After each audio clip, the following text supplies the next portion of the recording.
Westworld Wednesdays number 5. This is about Season 1, Episode 2. It's going to be non-spoiler in that I don't reveal stuff explicitly that goes on later on in the season, but I will talk about things that happen in the episode. This is not a full episode review. Here are the topics that I want to cover, hopefully in this episode. Intro to the series, where there's robots having sex, playing music, and there's a certain face that's kind of like half of a face. I want to talk about the scalp maze that the man in black finds. I want to talk about the worlds of asymmetry, the real you, the sky god, the collective unconscious in terms of machines. Do the machines have instincts or a collective unconscious? Now the last 3 topics, or the last 2 topics, let's say, are going to be drawn particularly from 2 books. One is by Northrop Frye called The Great Code, the Bible as Literature, and the other is a history, or the origin and history of consciousness, by Erich Neumann, who was a student of Carl Jung. Now, if you're just clicking on this because you're interested in Westworld, well, I am talking and reviewing Westworld, so you should find this interesting. And the topics I'm going to cover are psychological and philosophical in nature, and somewhat historical and anthropological and mythological. So if you're into that, if you're into Jordan Peterson, then you should find these things also interesting. So I'm trying to fuse the 2 groups here, Jordan Peterson and Westworld. Alright, let's move on to the first topic, because I want to go through this kind of quickly. I want these videos to be kind of shortish. I want them to be manageable for the average person. I know you Vanderklay people can watch hours and hours of a single lecture. Most people do not have the endurance. Okay, so previously, as I said in my intro, I want to focus on things that you won't hear about in other reviews. So, like I said, it's going to be philosophical, psychological, and mythological, and so forth. But there are some things that I want to mention just as a fan of the show, and not necessarily as part of a review. So you might be curious if you've been following along in my review series, and I got through all of episode 1 as far as I could, and I didn't mention, this famous line from the series that everybody was talking about: "These violent delights have violent ends." It's an awesome quote from Shakespeare. I didn't mention it because everybody else mentions it, but I do appreciate it. I love it. What I think is interesting about it is that it's sort of like a meme, and we see it in episode 2 when Dolores says it to Maeve. And so it's sort of like a meme spreading through the machine culture and the machine minds. And so we sort of see a transformation in Dolores in episode 1 from a machine that cannot even hurt a fly. The fly, I think, crawls on her eyeball and she doesn't swat it. To then at the very end, she is being interviewed about if she'll ever hurt anything, and she says no, but we see her kill that fly. And so we know that there's something happening there. There's a transformation, and I see it as a sign of a developing consciousness. And I don't think other reviewers ever mention it in that way, but at least that's what it appears to me, is that it's a sign of a coming consciousness, that it's your willingness to kill other life. So I'm going to go a little bit more on the previously stuff, because it does, what happened, what I couldn't cover in episode 1 does bleed over into the rest of the series and into episode 2. And so the man in black finds a maze in a scalp. He scalps a Native American card dealer in the hopes of finding an entrance to some kind of game. It's the last game he has yet to play in the park. After, I think he says, 30 years of being in the park, he's sort of played and done everything, and this maze is the last thing he has yet to find and conquer and master. And he thinks that, I think he says something along the lines that non-Western cultures have a better sense of things, and that this man could probably help him since he's Native American. And so I guess the interrogation didn't go so well, and so he ends up scalping the card dealer, and he finds a maze with, I believe, a man in the center of the maze underneath his scalp. And I'm going to show a picture or a GIF. I hope the GIF works in this presentation of this so you can see what I'm talking about. This reminds me of Carl Jung finding wisdom and the roots of psychology in Eastern traditions and philosophy. I believe he got a book called The Secrets of the Golden Flower, something like that, and it really inspired him to look into the Eastern philosophy more and more, and he found a lot of interesting things that had to do with depth psychology. So now I just have some notes here. Jordan Peterson, Piaget, Game of Games, Development of Self, To the Hero, To the Divine Individual. If you're a Jordan Peterson fan, that you probably know exactly what I'm talking about there. If you're not, look up Jordan Peterson, look up Piaget, look up the Game of Games, and so forth, and the Hero and the Divine Individual. It'll be interesting reading. Oh yeah, here's the GIF. Okay. A lot of wisdom in ancient cultures. Okay, maybe that's the direct quote. And then there's the view of the maze and the scalp. Now, I want to link that also to a maze that Jordan Peterson has often referenced in the next slide. I'm not sure if this is the exact maze he's referencing, because this is actually kind of a common thing in certain churches and cathedrals, and they even have them outside the church sometimes. And I believe the way Jordan describes it is that, or at least the maze he describes in some of his talks, is set in the center part of the church. If I can see, I can't quite see where this is, but the way he describes it is this maze is in the center of the cathedral, and the cathedral is laid out such that the center is sort of the place. Well, the cathedral is laid out in the shape of a cross, and that center part is where Jesus would be, or where the human suffering is of the self, if you want to think of it in psychological terms. And finding your way to the center of the maze, and in the maze in Westworld there is actually a literal man. It looks sort of like the Vitruvian Man in the opener. Will get you to consciousness, and this is a big part of the show, that you have to get to the center of the maze, and it's really about attaining consciousness. And for Jordan Peterson, this is also about consciousness and the self, and how suffering plays a role in that development of the self, of the individual, and ultimately of the heroic individual, the divine individual. And so I thought the show really did a good job of emphasizing and illustrating the role of suffering in the development of the self and of consciousness, and ultimately of a hero figure. But we'll get to more of that later on as the episodes progress. Oh yeah, the opening credit scene. So I want to comment on, I already commented on the player piano. I believe that was in the first episode a lot, and in the intro. So if you're interested in commentary on that, you can look back into my previous videos about that. But there are a couple more things that seemed interesting to me that I wanted to make a note of. So one, well, here they are. Basically, it's music, sex, and that face that appears, that's sort of half fleshed and half bone. So music is seen, or has been seen, as something only people can participate in. Humans compose it, humans perform it, we listen to it, we can appreciate it. But here we see a machine playing the piano. The machine is producing the music, is performing the music. But the machine is shaped like a human being. It sort of has the skeleton with muscle wrapped around it. And so it appears like a human in some ways.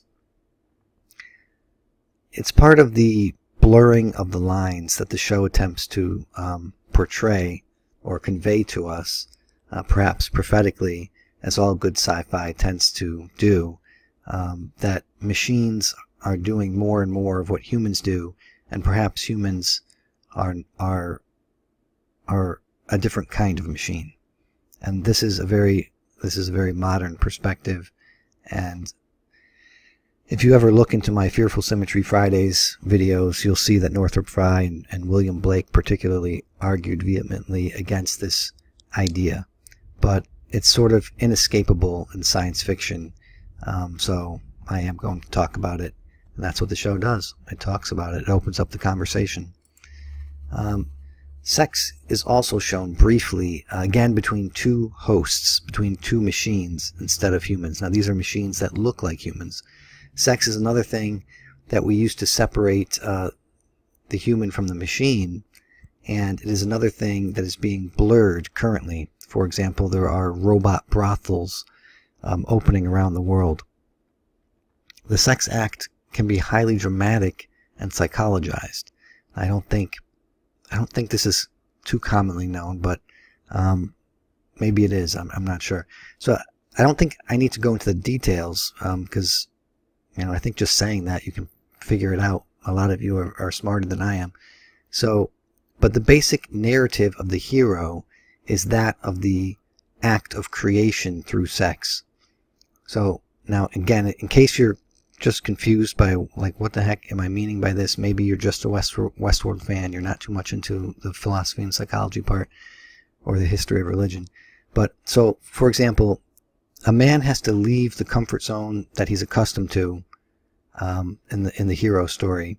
So this is like approaching a woman. This is like leaving the skirts of his mother and approaching that which he desires. Then he has to go on dangerous adventures. This is sort of like dating in a sort of comical sense, if you want to think of it that way. Eventually conquering his fear of the unknown, finding the treasure, usually buried in the ground or in a cave, using his sword to gain the treasure, like by defeating a dragon or something like that. It's some kind of fear he has. Or he's actually, it's not just treasure, it's actually a maiden, a fair maiden that he's rescuing. So he's getting the girl in the end. Sex dramatizes the story of life, the story of creation. And now in certain Hindu sects, since that's a hard thing to convey over the audio of a mic, there are temples conspicuously displaying human genitalia as works of art and worship all over the structure. Now, I tried to do some research today, but I didn't have much time. I work full-time during my lunch break, and my internet was kind of spotty. I work on a farm. So I'm kind of pulling this from a philosophy of religion class I had many, many years ago. So the details I may not have exactly correct. So, if anybody is more versed in this, they can pull up the details. But so something I remember hearing is that supposedly a lot of that stuff on the outside of the temple was very alluring to someone with let's say a based mind or a immature sense of things, and you could get caught up in the imagery and the eroticness on the outside of the temple. And maybe even, I'm not sure if they had temple prostitutes, but I know temple prostitutes were very common all around the world, so why not? Why not there? So you might get caught up with the temple prostitute or by the imagery and never make it to the inner sanctums of these temples where the true knowledge lies. So it's sort of a way of filtering out the honest seekers and the seekers who are ready to know the deeper secrets. Not that sex isn't part of the deeper secret. I'm not saying it's a surface thing. It's actually a very deep thing, like I'm trying to explain here. But you could easily get caught up in the surface part of it and not the deeper part of it. As you see plainly with the porn addiction, and how that's working out with the internet in America, is that you can get caught up in the surface level of sex and never move beyond that to the deeper realms. So the books that I'm going to draw on, I'm going to save those for the very end of this video, so that people who are not interested in hearing from the primary sources don't have to listen to that, or don't just close out the video. But something that is also, something I'm reminded of from these books is the sun as an ancient symbol, a father symbol in ancient religions. And this was because the light from the sun was almost like sperm that fertilized the mother earth. Without that sunlight, the earth wouldn't produce.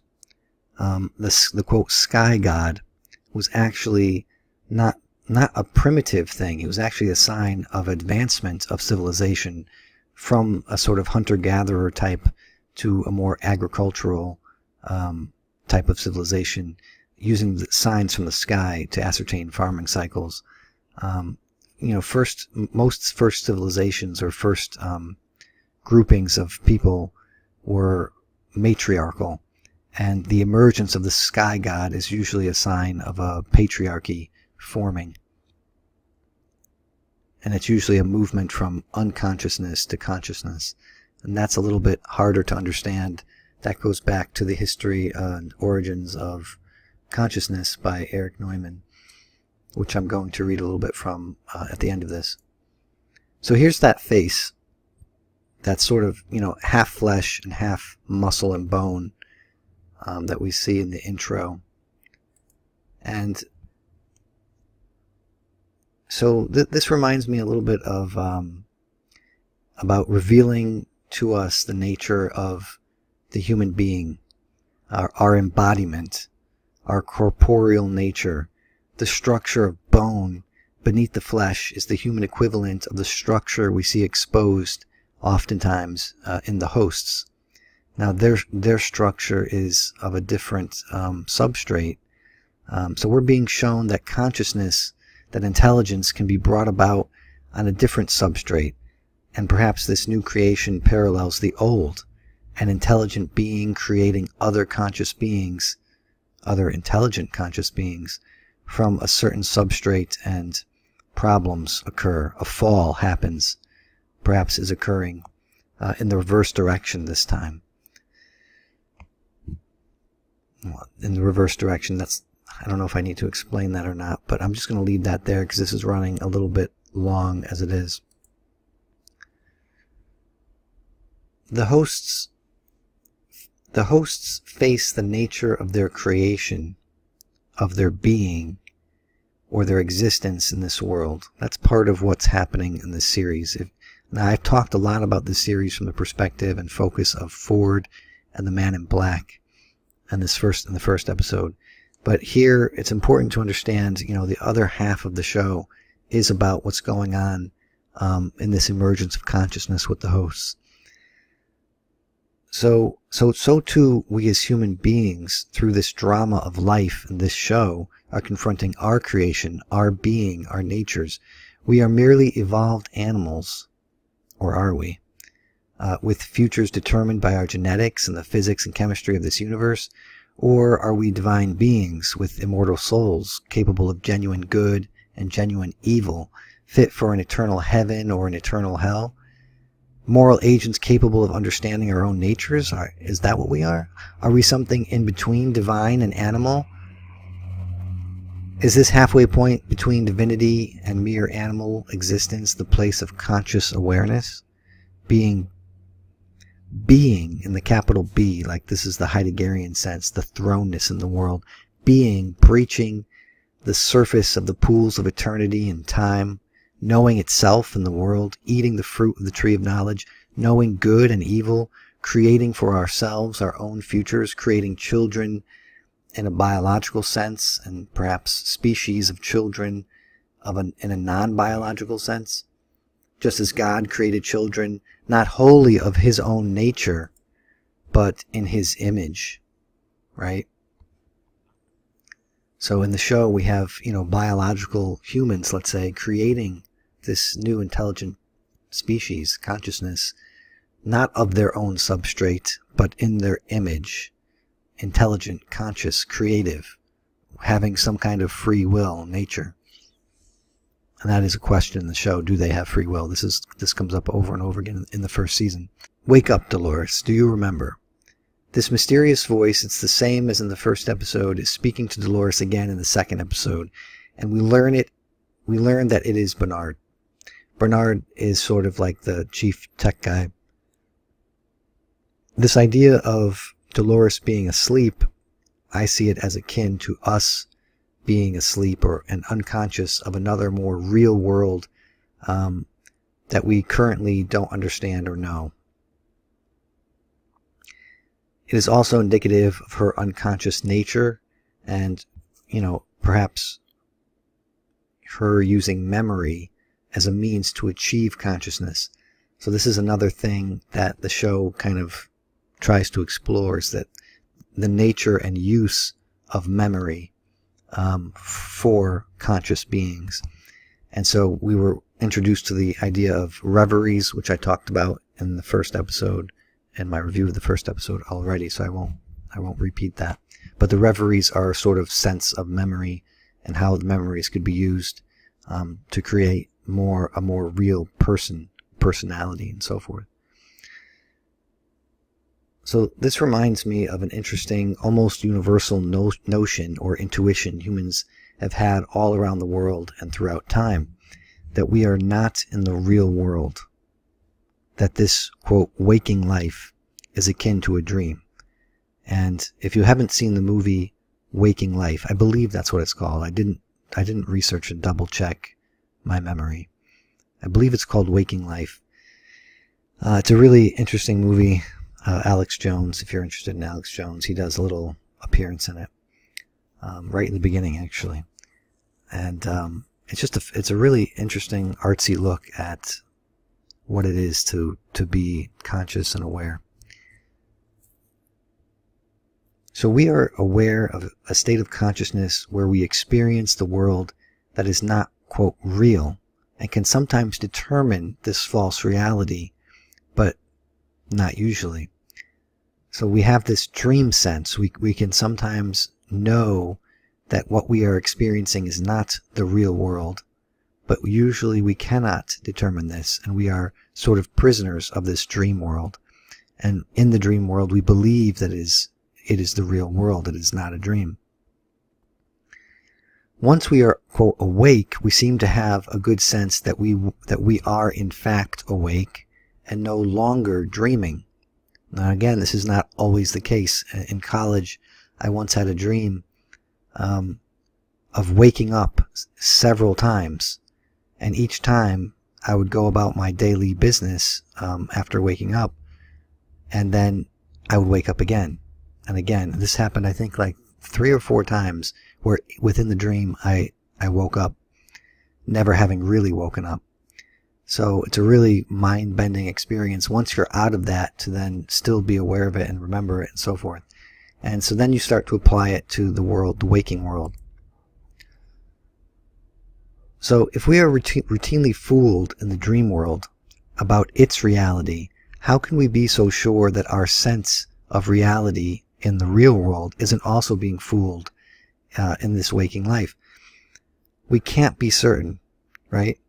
We can only live based on the assumption that this all is some form of real reality, just as the dream life is some form of reality, an experiential nature that is available to us as human beings. So the real world and the real you. This is now, I'm going back to, this is episode 2 still. Okay, I just referred to him as his brother-in-law. Yeah, for some reason I have a mental block. I can't remember this guy's name. So, William is the character we meet in episode 2, and him and his brother-in-law are going into the park, and it's William's first time in the park, and he picks out his clothing and he picks out his hat. It's the white hat, and so forth. But the brother says some interesting things on the ride into the park, I believe, or yeah. He's told that the park is supposed to reveal your true self, the real you. And he calls William an uptight prick and so forth. And if that's the real you, then he doesn't really want to know him, right? That's the sense I got from it, at least.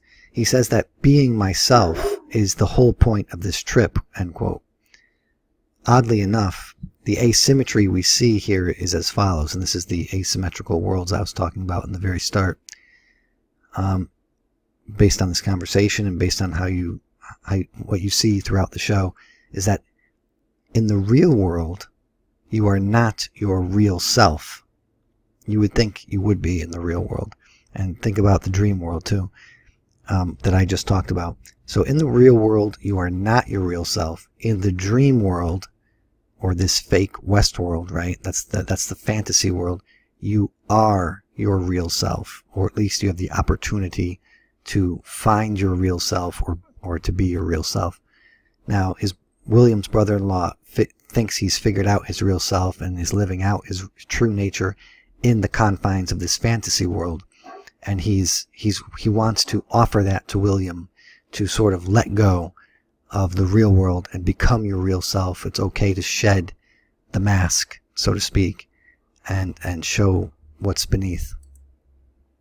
So I think that's where I'm going to end this partial review of episode 2, season 1, and I'll continue on next week, perhaps with another 30-minute or so review of what follows. Hopefully I'll finish the episode. I think I'm about halfway through this second episode. And if you like Westworld, if you like the psychology of Westworld and the philosophy behind it, please subscribe and so forth, and give a like to the video. And now I'm going to hit the readings, like I said, I was going to save that for the end. And so in The Great Code by Northrop Frye, I'm going to talk about the occurrence and the emergence of the sky god. And he's talking about metaphor. It's a chapter about metaphor and how there's an emergence of a great mother in mythology, and we see that in the Bible. And now he's moving on. He says, quote, "This mythology is dominated by the conception of cyclical movement, more particularly the cycle of the seasons of the year and of the animal and vegetable life geared to it. The cycle presided over by the Earth Mother of Natura Naturans is, in Plato's phrase, the cycle of the different, the life that emerges being always different from the life that gave birth to it." Now, Natura Naturans, I guess it's a Latin phrase. It just means like nature, naturing, or something like that. It's the stuff emerging from nature. Hence the emphasis on renewal and the obliterating of the past. Eventually, as society becomes more complex, mythology expands toward the conception of Natura Naturata, nature as a structure or system, and the symbolism of cyclical movement shifts to the sky. This is because the sky illustrates rather the cycle of the same, it being clearly the same sun that comes up the next morning, the same moon that returns from the dark. Such a cycle suggests planning and intelligence rather than mysterious power, and as this sense begins to dominate mythology, the supreme god comes to be thought of increasingly as a sky father instead of the mother. He is a father because he is a deity who does not bear or nurse his children, and hence a god who makes the world rather than one who brings life into existence by giving it birth. This is interesting because, the Christian conception is often of the creator God, the God who constructs the universe, not the God who is playing in the universe or who is giving birth to the universe. It's the constructor, the engineer, the clockmaker, right? That's sort of almost built into this Christian conception, Judeo-Christian conception. One would think that the Sky Father would probably be later in cultural development than the Earth Mother, a mother being more appropriate for a farming economy and a father for the tool-using, patriarchal, city-dwelling life that is usually thought to succeed it. There is no certainty in such matters, and in any case, no God is ever new. Only a new emphasis may be given to a conception potentially present from the beginning. We are told that a belief in a transcendent sky god is a very ancient and primitive belief, but when a social system is undeveloped, this deity remains correspondingly unfunctional. He is commonly, now there's a French phrase here, how do we say it? Du fétin, who leaves, I guess it's the lazy god or something, who leaves the effective control of the world to subordinates. Hesiod, in any case, established for Greek mythology the conception of an Earth Mother far older than Zeus the Sky Father, a late usurper, and third in a line of sky gods succeeding Kronos and Uranos. By Stoic times, the Sky Father who begets has prevailed over the Earth Mother who brings to birth, and the great hymns to Zeus by the Stoic poets Cleanthes and Aratus of Soli speak of mankind as being Zeus's offering. A phrase of Aratus to this effect is quoted approvingly by Paul in Acts 17:28. So that's where I'll stop that reading there in the Great Code, and then I'm going to pick up on something quite interesting about the what Jung called the collective unconscious, and how could machines have a collective unconscious in this show. And we sort of saw the unconscious developing with the reveries, and what you're going to see later on in the show, and it's not a big spoiler, is that the machines are sort of collected on or connected on a Wi-Fi system, or something like a Wi-Fi system. And I think that plays an interesting role, and this is in the history, or the origin and history of consciousness. I'm going to, let's see, what's some interesting things here. It's sort of about that collective instinct developing, and what that means to consciousness and the self and ego and so forth. So, quote, millions of years of ancestral experience are stored up in the instinctive reactions of organic matter, and in the functions of the body there is incorporated a living knowledge, almost universal in scope, but not accompanied by any sort of consciousness. During the last few thousand years, the human mind has laboriously made itself conscious through its scientific knowledge of physics, chemistry, biology, endocrinology, and psychology, of some meager fragments of what the cells, functional systems, and organisms, quote, knowingly do in their adaptations and reactions. By reason of this incorporated knowledge, the pleromatic phase of the Ouroboros is also intuited as one of the primordial wisdom. The Great Mother has a wisdom infinitely superior to the ego, because the instincts and archetypes that speak through the collective unconscious represent the wisdom of the species, quote unquote, and its will. Now you're going to see something in Westworld like this emergence of a Great Mother figure, of a Great Father, God. I believe that's Ford. And perhaps Dolores or Maeve is this mother figure. As we have seen, the Ouroboros phase is ruled by an ambivalent pleasure-pain feeling, which attaches to all experiences that revert to the Ouroboros level or are overcome by it. Now, just power through this. Some of this language you may not understand, the Ouroboros level and so forth. It's basically talking about like a pre-ego, sort of like a baby in the womb type thing. That's the Ouroboros. The womb is very symbolic of that. So there's pleasure pain as a stimulus for action. In the case of creative Ouroboros incest, this feeling expresses itself in the ambivalent experience of rebirth through death, and in masochistic or sadistic fantasies when the incest is neurotic or psychotic. But in no circumstances does the Great Mother archetype of the collective unconscious represent the, quote, locus of pleasure. To associate the unconscious only with the pleasure principle, as opposed to the reality principle, is proof of a depreciating tendency and corresponds to a conscious defense mechanism. I know some of this is not, it's hard for someone who's not used to this book to get through, but, and just, I think that's the end of this odd language that you might not understand. Impulses and instincts, archetypes and symbols are far more adapted to reality and to the external world than consciousness in its early stages. No instinct, one has only to think of the nesting and rearing instinct, can possibly be adapted to a mere wish-fulfilling pleasure principle, for the instincts command a knowledge of reality infinitely superior to our conscious knowledge even today. Animal psychology provides countless examples of an absolutely baffling and inexplicable reality orientation to the surrounding world, to other animals, plants, the seasons, etc. This adaptation of instinct to environment is unconscious, but the wisdom of these instincts is real, and in no sense determined by any kind of, quote, wish whatsoever. The real source of conflict between the individual and the unconscious lies in the fact that the unconscious represents the will of the species, of the collective, and not in the opposition of the pleasure and the reality principles, where the pleasure principle is supposedly associated with the unconscious and the reality principle with consciousness.